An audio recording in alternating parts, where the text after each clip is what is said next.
will start the first part of this seminar.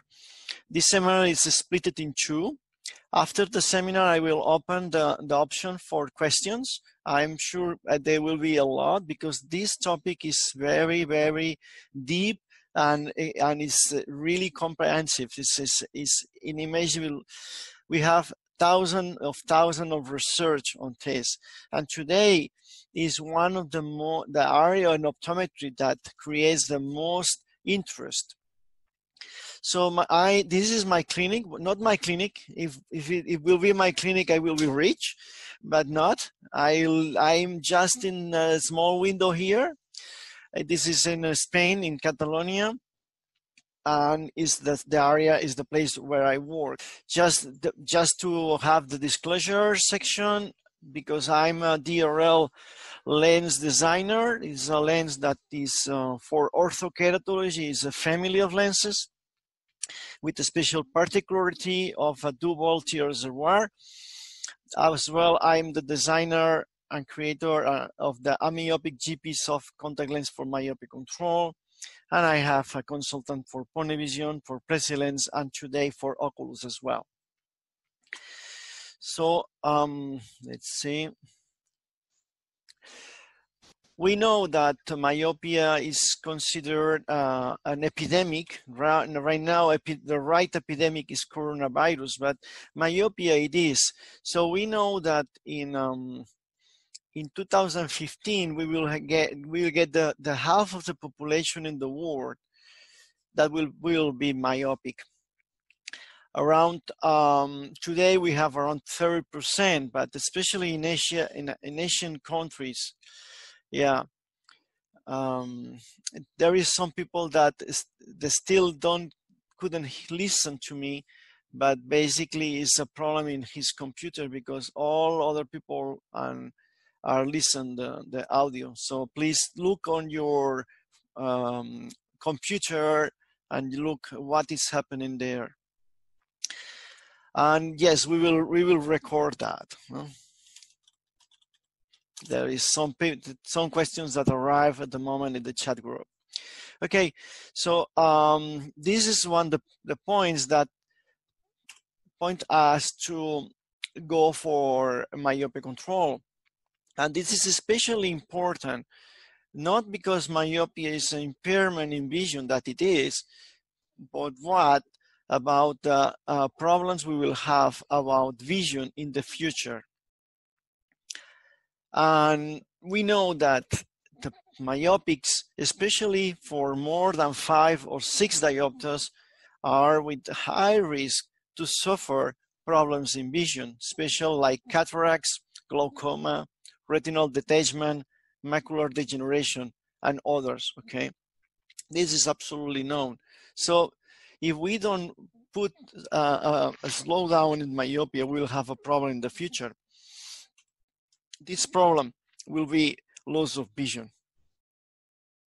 So we know that this is the percentage of myopics that we will have in the future. One second, there is something that is here. Yeah, okay. So we know that in the future we will get a lot of myopic people, and especially this is the group that is more dangerous, is the group of high myopes.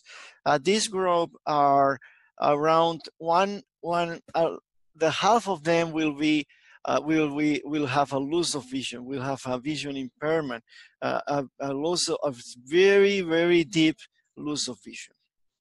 So this is very important today to work on this. We know the efficacy of myopia control from the practical way of working. This is all the conference is going this way, and the next session will be this way as well. So we know that we can separate about glasses or lenses, regular lenses we are using, right? And as well we can, this is the bifocal lenses, the progressive lenses, peripheral addition lenses. There is a new lens today that is coming from Hong Kong that it is very promising. So probably we will have this lens in this section, sorry, not this section, but this lens will be on the upper zone. So this lens that is coming from Hong Kong will be very highly effective, around 50% of efficacy on slow down myopia. But this is only one study, so we don't know at the moment. We need to take it in carefully, but it will be very helpful to have some glasses that could slow down myopia in children. Because today what we have is especially the section of myopia, contact lenses, Ortho-K and multifocal contact lenses, GP and soft lenses. As well, we have atropine, that is a pharmacological system we will discuss in the next session. And there is a very interesting point that is the time spent outdoors. This is epidemiologic approach that show us that looking far away and have more time outdoors with a slow down myopia. So, one second. This is the idea we have today, the map we have today. One second, this is, yeah.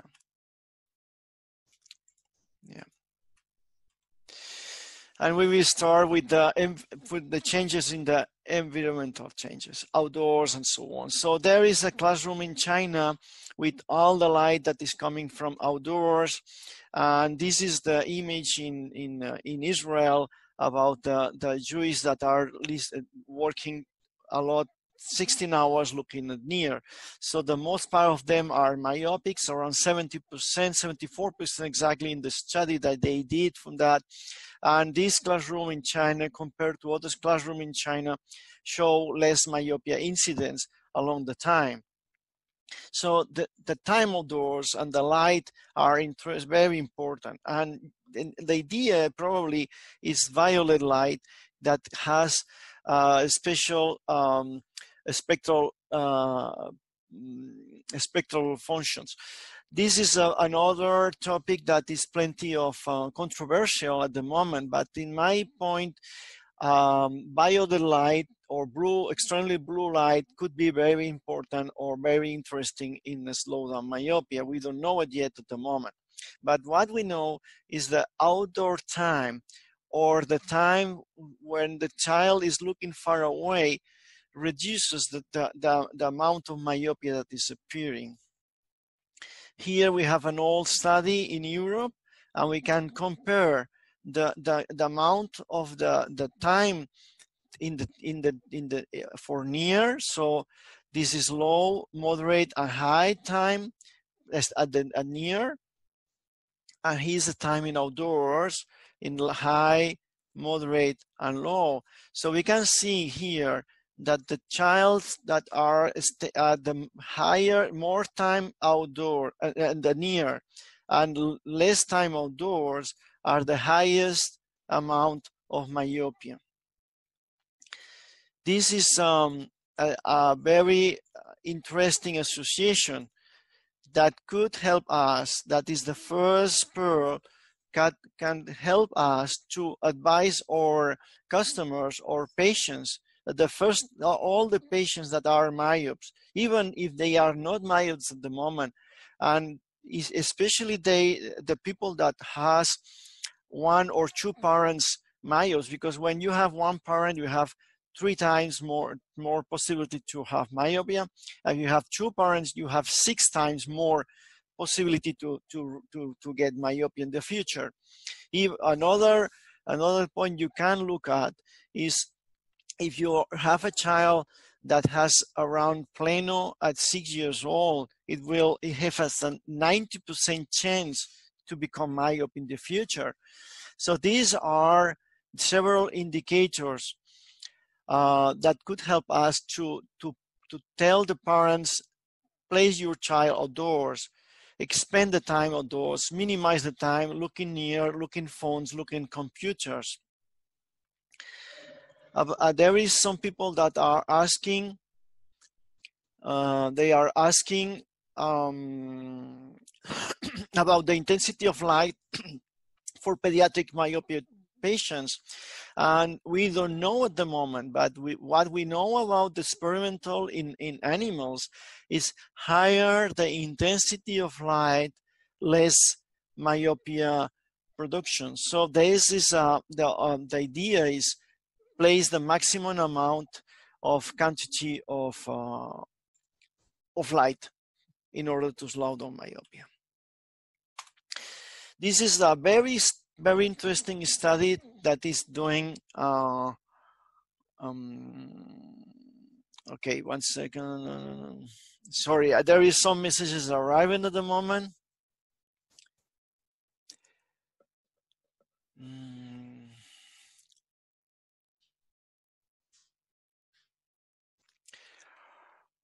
Okay, so there is another question. There is another question about near work and myopia. And this is the question is the relation between near work and myopia, and this is a no answer there, because there is today we don't know really exactly the relationship. There is a book somewhere that is the myopia near work, and there is no cue there.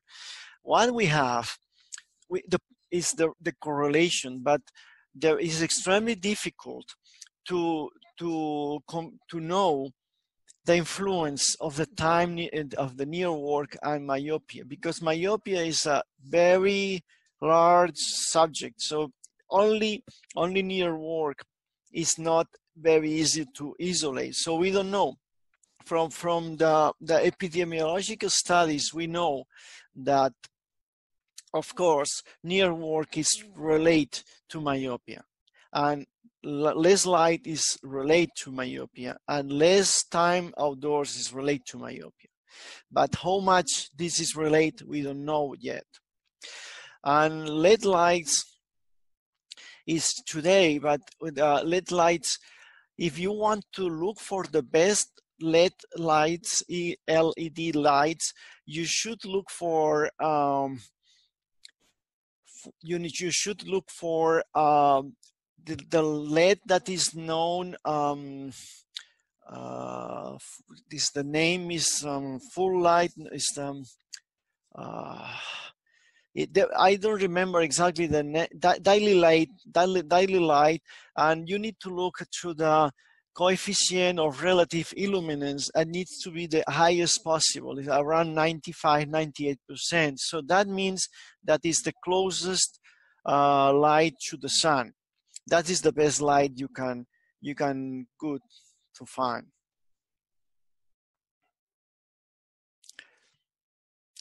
There is a new device as well. There is plenty of questions. Maybe I will answer this one, and I will wait for the end of the session to answer, because if not, we can continue. I know there is plenty of questions there. There is a application in internet, app that is made by the friend in Spain. Really, it's a myopia app, and it's extremely interesting because it's an application, is the device in the mobile for the child, and tells the child if they are looking too near to the mobile, and when the child is looking extremely near, it face the screen. So the child needs to learn to put far away from the mobile. So this is an application that is really new and very interesting for us. All these things will help, of course. Okay, so let's move on. This is China. This is for fun. There are very experimental things, but today, in the picture you see on the right side, is very normal. Today, no people are not talking one to other. We spend all the time long there, looking near on the mobile phone. So mobile phone take the place for the books. Next movement is about the studies in animals. And we know from long time ago that privation of the image, so when we close the image or we fade the image that arrives to retina, the eye start to grow and create myopia. And also another thing we know is if we place a lens in front of the eye of the in this case is monkey. If we place some +9 diopters in a very young monkey, after 100 days it will become hyperopic. But opposite, if we place a -6 in front of the eye of this young monkey, after 2 months it will become myopic. So the eye is able to make what is called the emmetropization process. The emmetropization process, it is a way to arrive to plano after the time when the eye is growing. And this helped to us that the most part of our population, most part of the mammals can see perfect. Is the way to see perfect is the eye, it will grow. The lens, the length, the cornea will join all together to arrive to plano at a certain age. When we disrupt this, placing a lens on front, placing a cover, placing a fading system, then we make an alteration on the eye growth. We make an alteration of the emmetropization process. The good news are that we are today able to make some changes on the quality of the image that could slow down myopia, because we are looking at the way of this system is working. And this system is working usually basically peripheral refraction. We know from the studies of Earl Smith in animals that that the peripheral refraction is the most important area.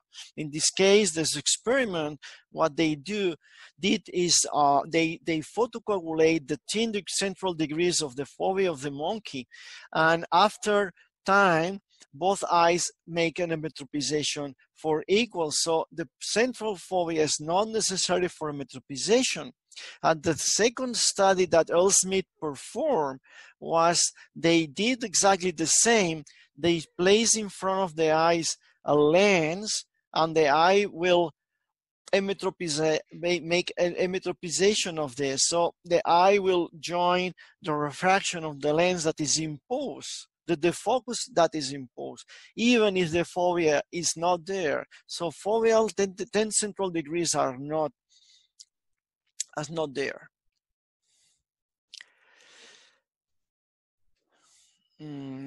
So the peripheral image, there is another study that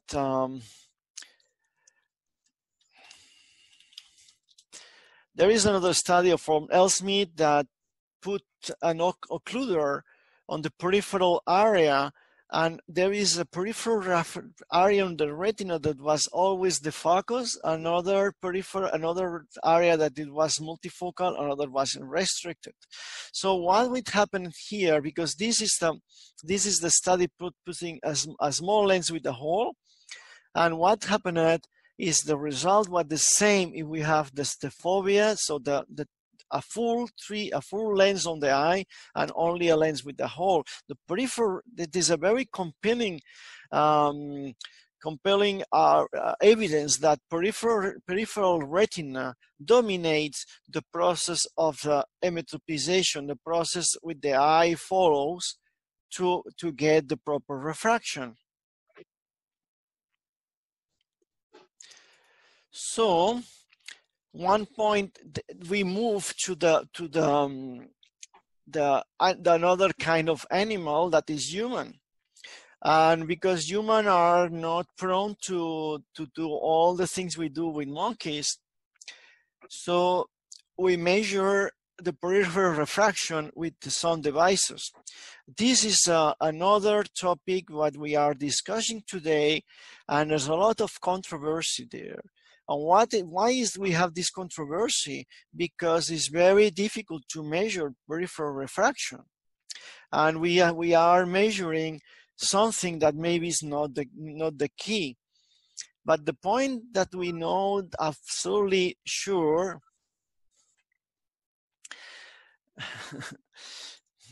there is some people that are sending to me, sorry, some messages that they are not able to listen, but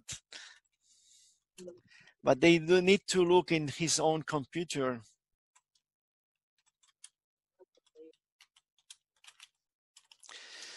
Okay, so there is people that are getting us.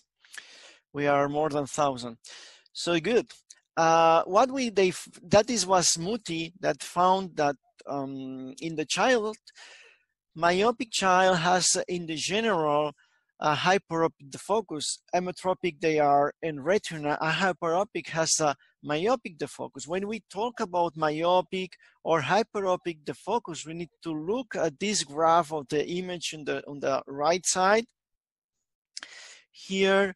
And when the image is focused in the back in the retina, we call myopic defocus. But if the image will be focused in the front of the retina, we will call hyperopic defocus. Okay, so that's why we are talking of this.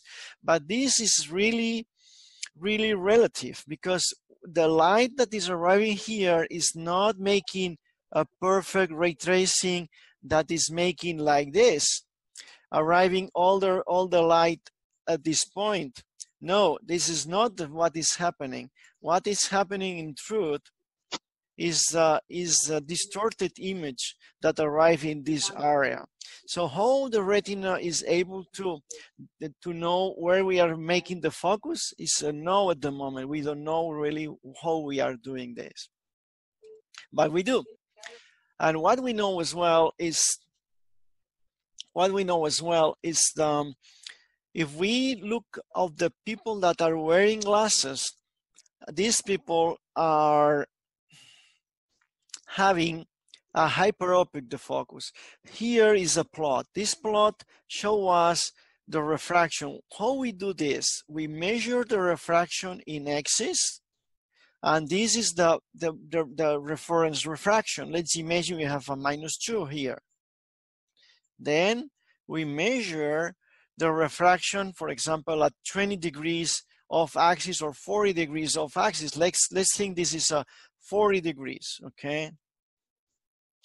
So 40 degrees of axis. Let's try to do different with the 1 second with the color. Let's see if I don't know. Yeah, here I guess will be easy to see. So all of axis here, let's imagine I measure -1.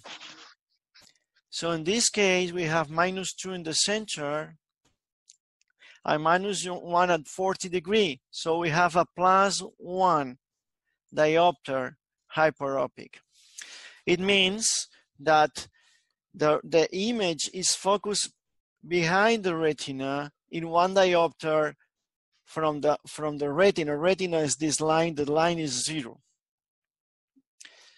This is a normal myope without glasses, and up is a myope with glasses. And we can see the huge distance here.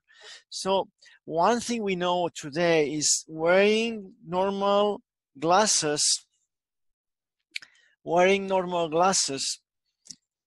yeah, it creates hyperopic defocus. Yeah. So I try to do, we are using a platform today that is gently shared free from Opto Academy in Spain that shared to us, and hopefully we have more than 100 people, but I don't know if I did well, and I don't know if I limit at 100 people, but in theory it could be for 500 people. I don't know. We will do better next day. So you are, if in the worst situation, we are the 100 that are lucky to write earlier. At the next point, we know already that using normal glasses will create is the way we measure if a system is controlling myopia or not is we compare always with glasses, normal regular glasses, simple vision. Why? Because simple vision we know already that myopia will increase. If you want to increase the myopia in the child, put single using. Not in everyone, because we divide the child in 3 sections. We divide the child in low, grow, medium, and fast progressors we call. So the the low are between 0 to half diopter per year. Medium will be half diopter to 1 diopter, and fast progressor will be more than 1 diopter. When you find a fast progressor, and how you know what you have in front of fast progressor is you ask the parents, or you have your records on the previous years, or you ask the parents, how fast is growing the eye? How fast is growing the myopia? If you are in front of a fast progressor, you need to go for the most effective system you can. Maybe Orthokeratology if it's possible. Please atropine. We'll discuss this. Okay. So one thing we know is under correction, place less refraction than necessary will increase myopia. At least not so much, but will increase myopia. So it's not recommended.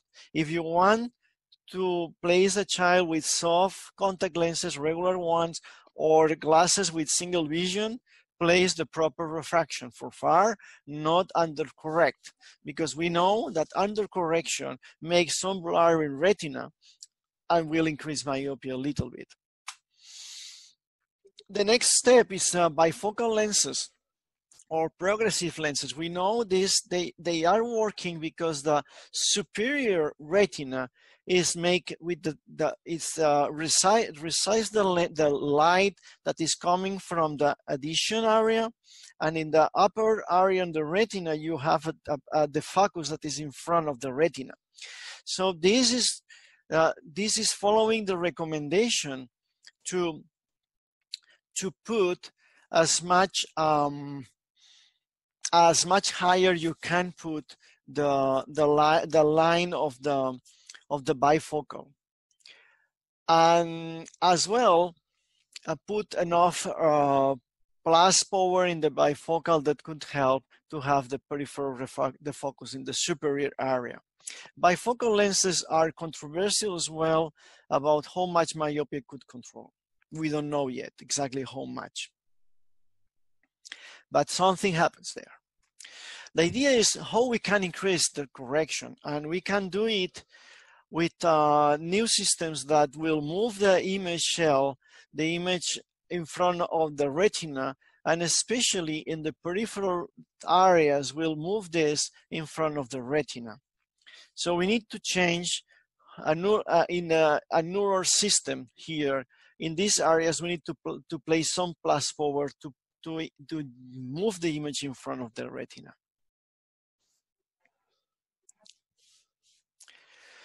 Okay.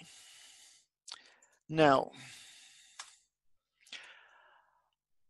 the Orthokeratology had shown that best effective system today, and Orthokeratology show us that move the image in front of the retina. Again, this is the plot. The bottom line is retina, means the retina, and we have these points that is the peripheral relative peripheral refraction measured with a GP lens, hydrogel lens, and naked eye.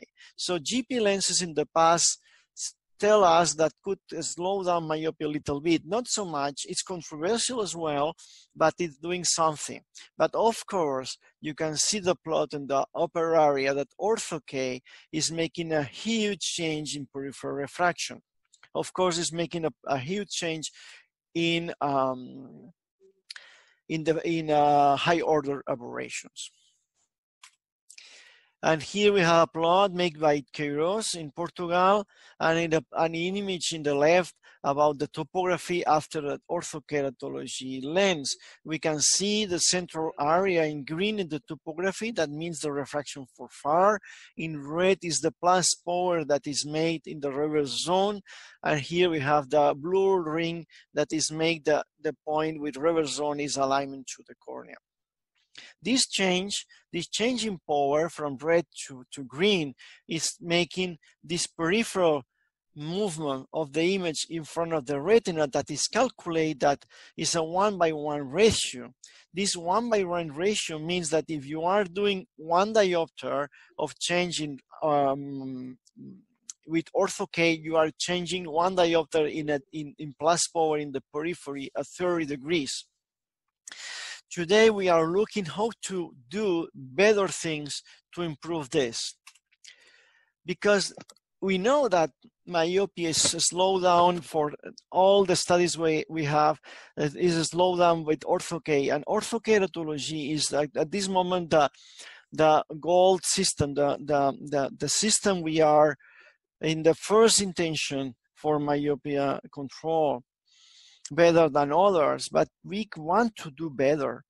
We want to do better because we know that low myopes has worse result that higher myopes. You can see here the both difference, even the relationship is very poor. So this is another controversial issue that they say that is mixed the amount of myopia, the fast progressors, because fast progressors are people that has higher myopia.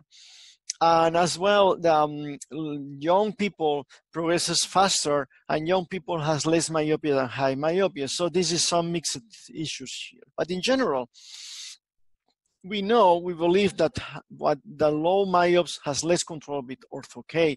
And as well, we know that younger the child, less control. Why? Because younger child progresses faster. So this is the point. And as well, we know that the pupil size, it helps a lot in this. Larger pupil area, less axial length after 1 year, okay? And in glasses, is less pupil area, less axial length after 1 year, okay? So the big pupils work better with ortho-K because are taking all the peripheral, the focus. So this is the case for the aberrations.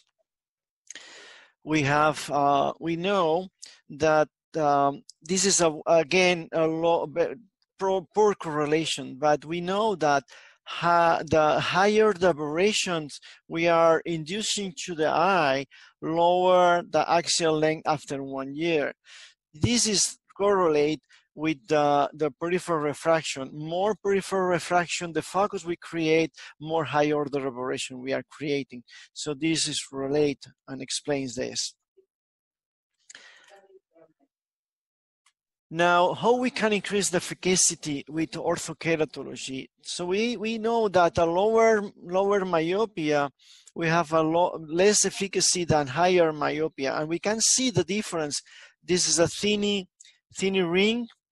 This is a larger one, and the diameter of the ring is large, and the diameter of the ring is small, okay? So this is one thing we want. We want a very strong ring and small diameter. That's the idea if we follow what we see on the topographies and what we know about the science behind. So here, the idea of this is this is the thing we can do with any kind of lenses in the market. Just we increase the tear layer on the center, we make the optical zone smaller. We can see the size of the optical zone in both. And this is exactly the same design over the same cornea, but with the different sagittal height. The sagittal height is the distance from the cornea to the lens. So if we have a cornea that is like this, and we have a lens that is like this, the sagittal height we want to control is the sagittal height in the center. At the moment we create more distance, we are making the optical zone smaller. And how we can do this? We can do making it, Rajiv, I guess you are moving your your mouse. Yeah, okay. So we can do this in different ways. And some people are trying to do this in different designs, and they don't arrive to obtain a good change. But we did with our DRL design. And we know at the moment that with DRL design with a small optical zone, we can move this image shell in the center, and we can have more peripheral defocus, especially at 20 degrees, okay?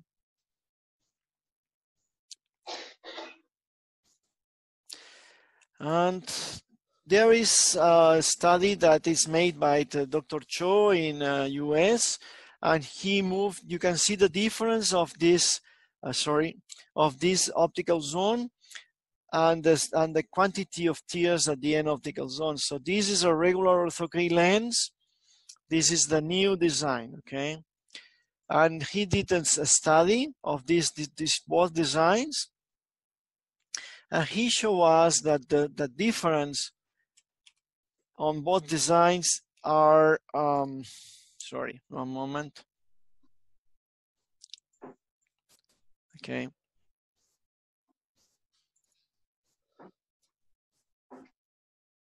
Okay.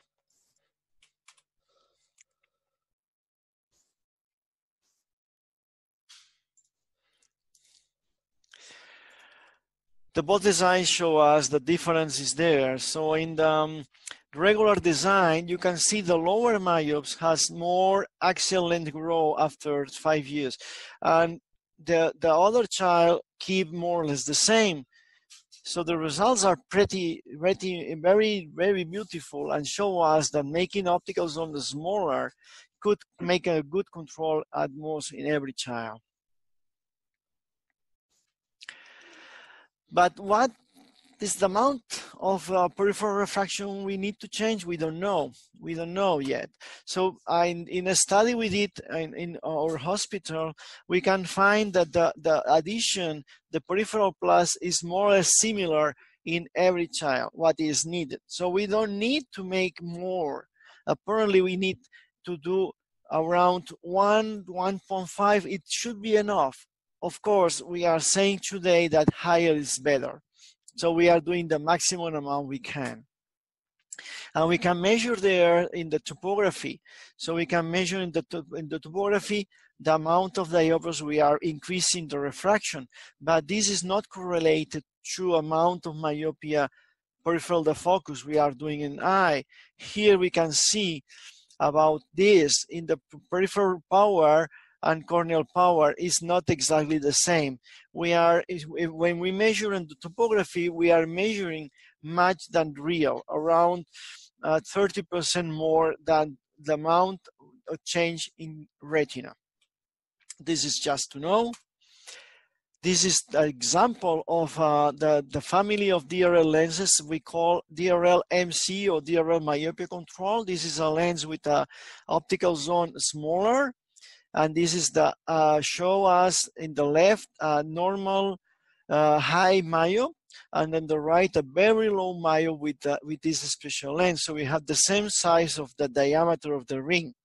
That's we want to obtain. We want to obtain the same size of the ring close to the pupil edge in all the childs, and that is obtained with this kind of lens.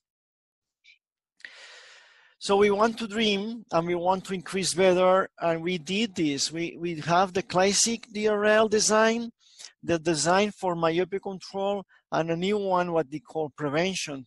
Not for prevent myopia, but we want to prevent diseases in the future. And we make a small, even higher, a smaller diameter. And we can see here on this, we have the previous picture on the right side of the DRL myopia control for a 1 diopter myopic child, but on the left we have this new lens for the same child. We have a beautiful ring, high power in an optical zone smaller. that we want to have. We will have the results of this lens in the future, not now, but we will have some cues at the moment that show us that making the diameter smaller, we can slow down myopia. This is not published yet. Yeah, so I'll start with the question.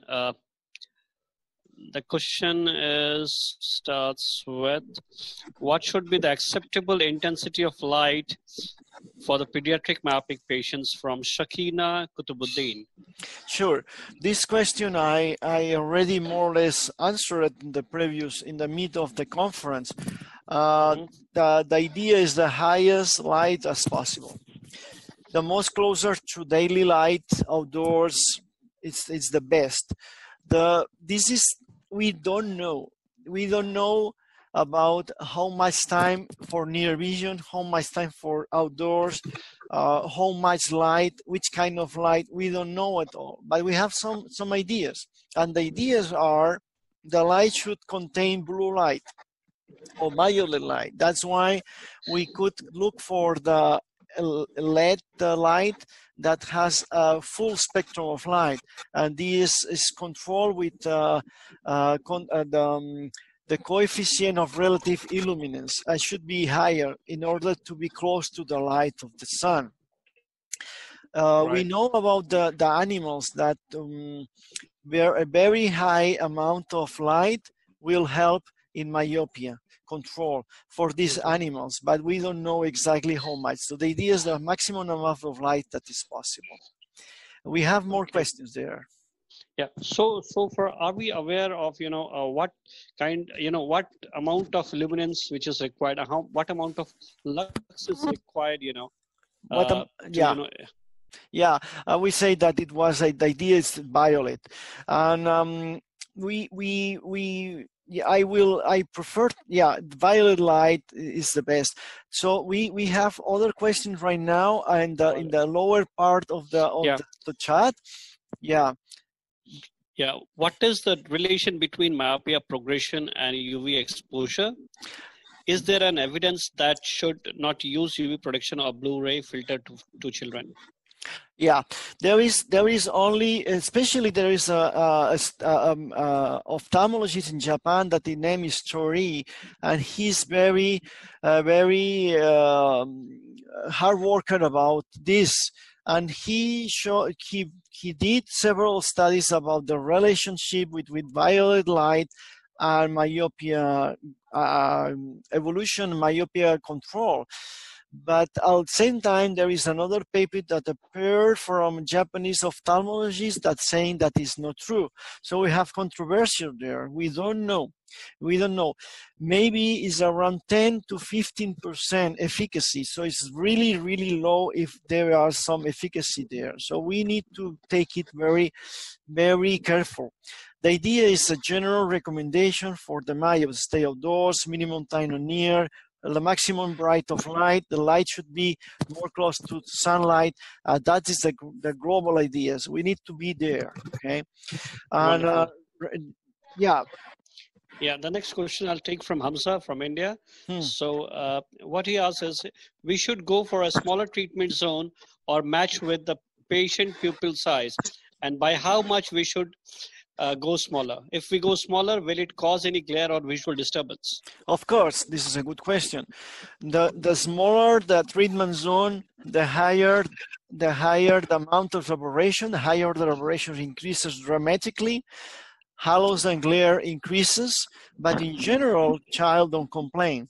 So what we are at the moment, we have a discussion about how much we can worsen the vision of the child, if this will create some trouble in the future or not, and if this is enough efficacy or not. At the moment, we are working with the idea is much is better. But much is better. I said already that maybe the amount of peripheral defocus we need is not really so high, and which area in the retina should be important. At this moment, we are knowing that far peripheral retina maybe is not important. So after 25 degrees peripheral refraction, maybe it's not useful.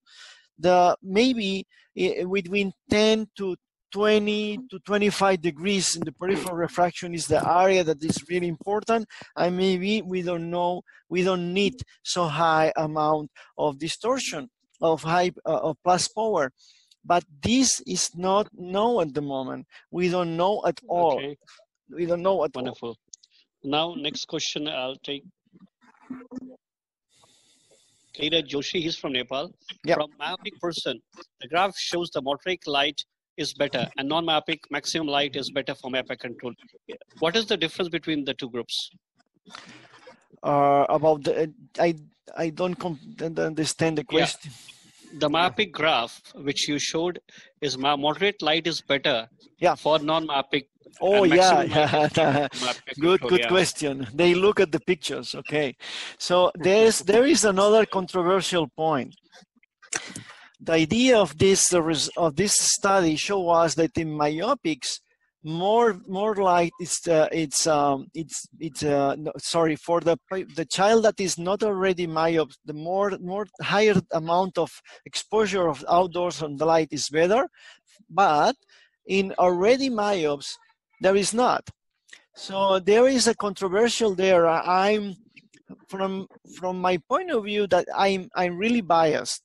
I'm really biased to think that the study could have some mistake or error there, and we need more data.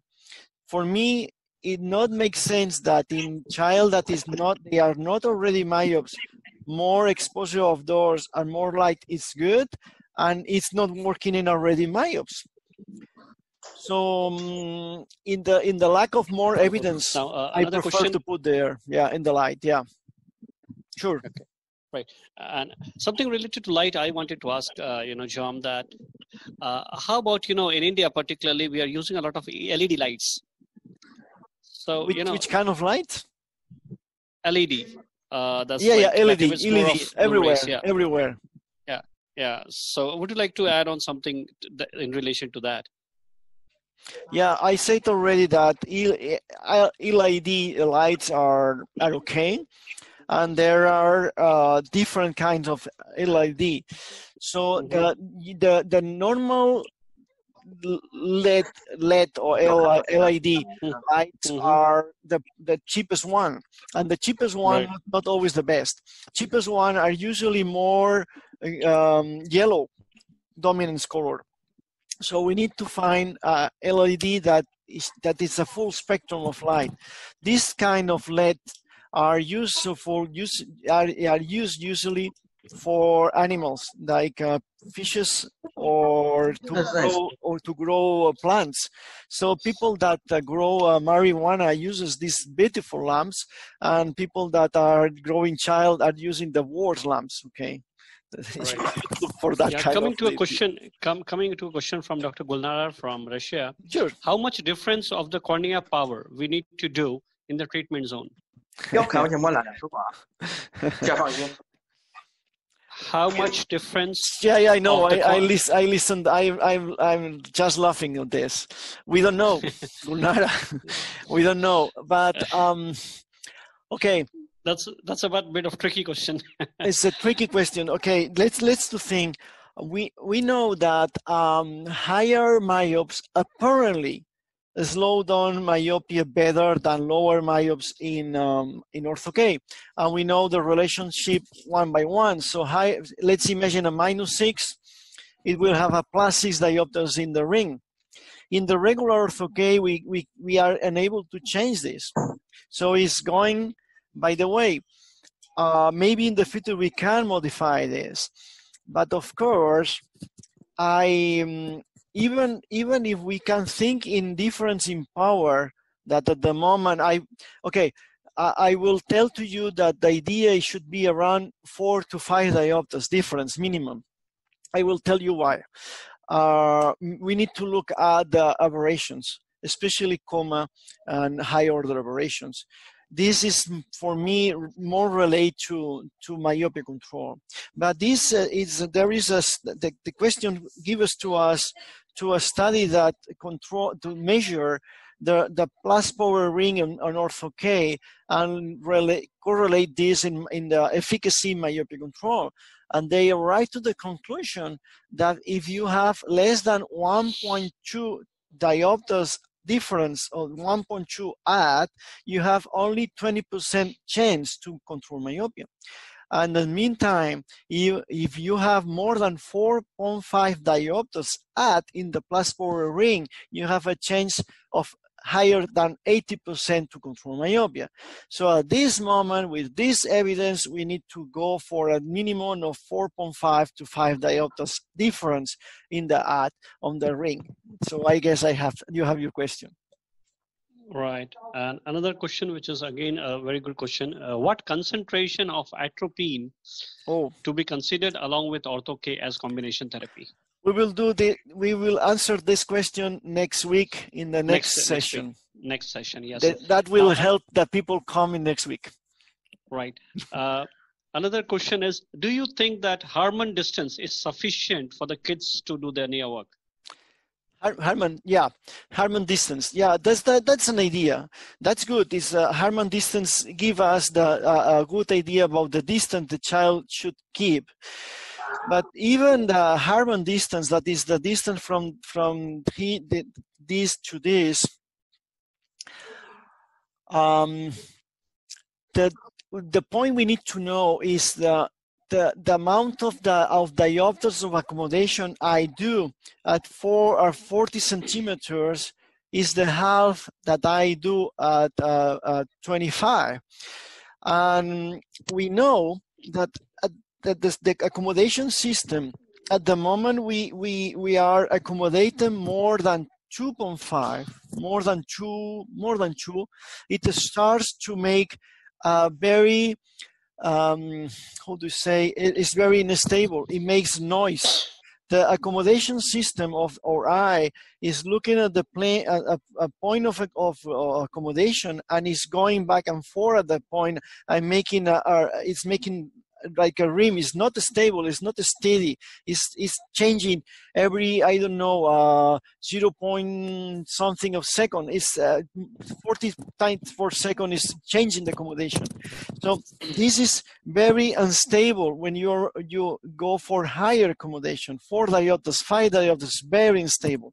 And this instability makes a short time of blurred vision in retina that could carry to myopia increase. And also you increase the lack of accommodation. More accommodation you are doing, more lack of accommodation. The lack of accommodation means that the image is back on your retina, is not making in your retina. So more closer to the book, worse the situation. Maybe the Harman distance is a good recommendation. Maybe far is better. We don't know.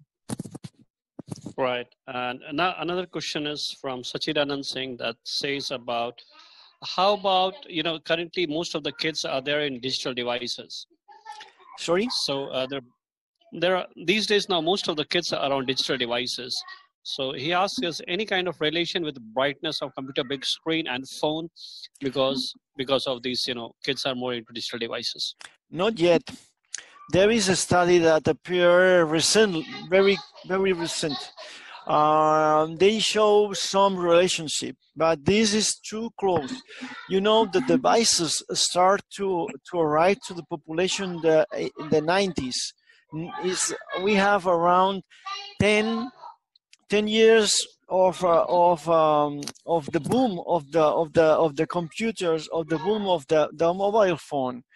So we have not the results today to be sure that a mobile phone increases myopia or a screen increases myopia. Maybe not. We really don't know, because one thing we know is when we are using this phone, okay, you can see me. So I look the phone, but the remaining area are the focus in the retina in a myopic shelf. So looking at the phone maybe it's not creating myopia. because it's not creating hyperopic defocus, because it's not keeping all the area. We will know for sure in the next years, but today we have no clue. Right. Now, another question, I mean, this is a question of mine also, because I had the same concern that, you know, what would be the order of treatment in case of any binocular vision defects in early myopes? And I mean, I personally have done a lot of, you know, such cases where I have tried to solve it first with vision therapy and then get into myopia management. Yeah, visual therapy is okay, but usually it not provides more than 10% of myopia control. I guess should be done at the same time of other systems that are used for myopia management, like soft contact lenses with peripheral defocus, orthokeratology, or if you don't do that, bifocals or pulse, or atropine. But only visual therapy is not enough. It could delay a little bit, but it's not really enough.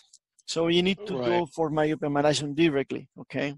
As soon as possible. Right.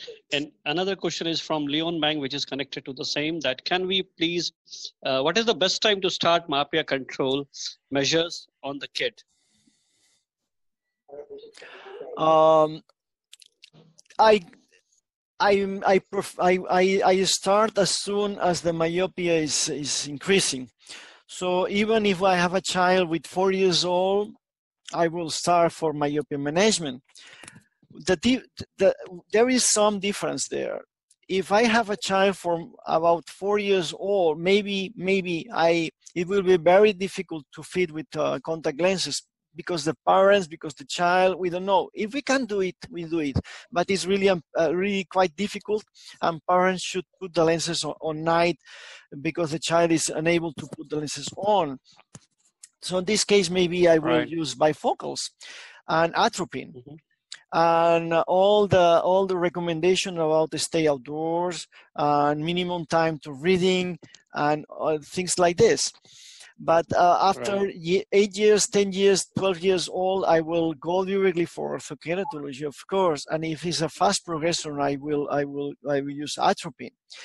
And the idea is, if we have two kinds of childs. We have the child that is coming to our office all the time long. We know the parents, and we follow the child every year, so we can see the evolution. The child arrives hyperop, then it will be emmetropic, then we'll start myopia.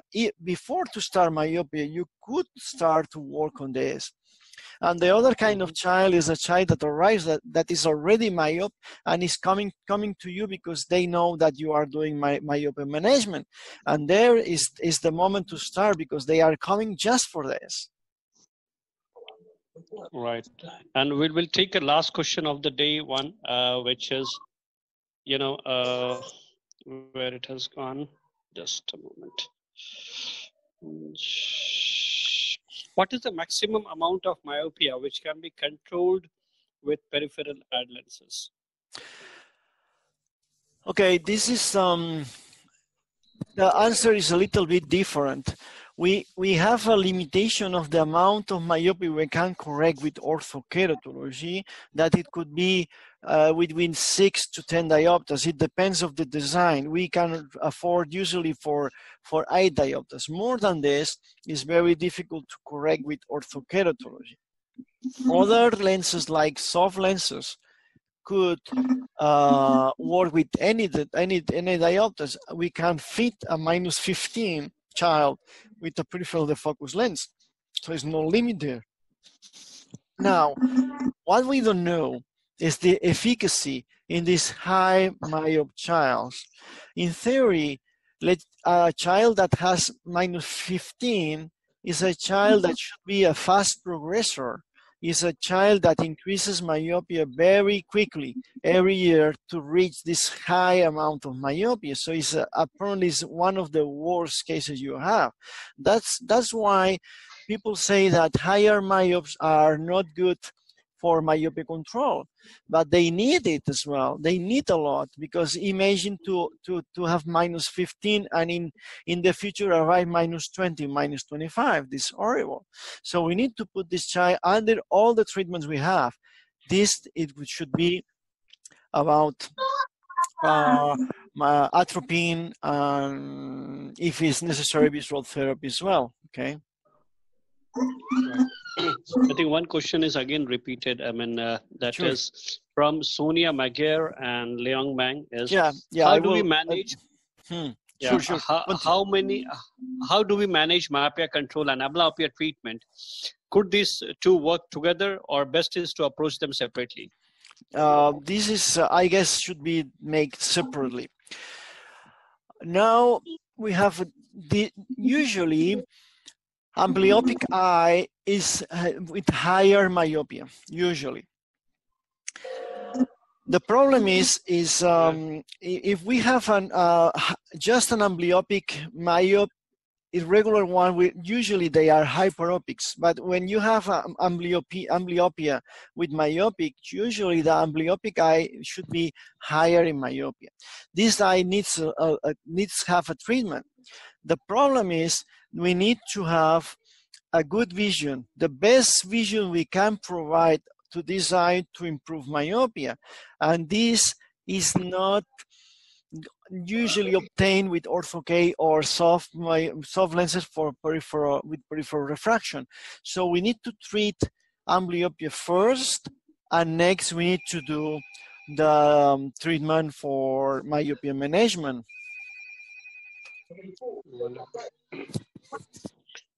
Well, John, I mean, do you think that, up to what extent we can correct, myopia through Ortho-K? Because I see that Dr. Nitish Barot has probably done till -24. Sorry, can you repeat again? Yeah, Hamza has mentioned that Dr. Nitish Barot and Dr. Bruce Williams has done up to -4 of myopia control. I know this. But sorry, I prefer to keep maximum 10 diopters. I guess it's really enough. This is possible, but when you are doing this amount of myopia, the size of the treatment is so teeny, and the change of refraction along the day is so fast that I guess is not very useful for the patient. Right. In longer duration, in longer time, probably this will create some problem also. Yeah, sure. So thank you all. Thank you, John, for this wonderful session. And definitely we are looking forward to have more number of people, because today I know that, there's not many people who couldn't connect us. So maybe next time we will share a different link and we can accommodate more than 500 people. Today it was my fault. It's my fault. I'm really sorry. Next time we will do better. We will do it in a better way. Great. Thanks all. Thank you, John, for this wonderful session. Okay. Thank you so much. Thank you. Bye everyone.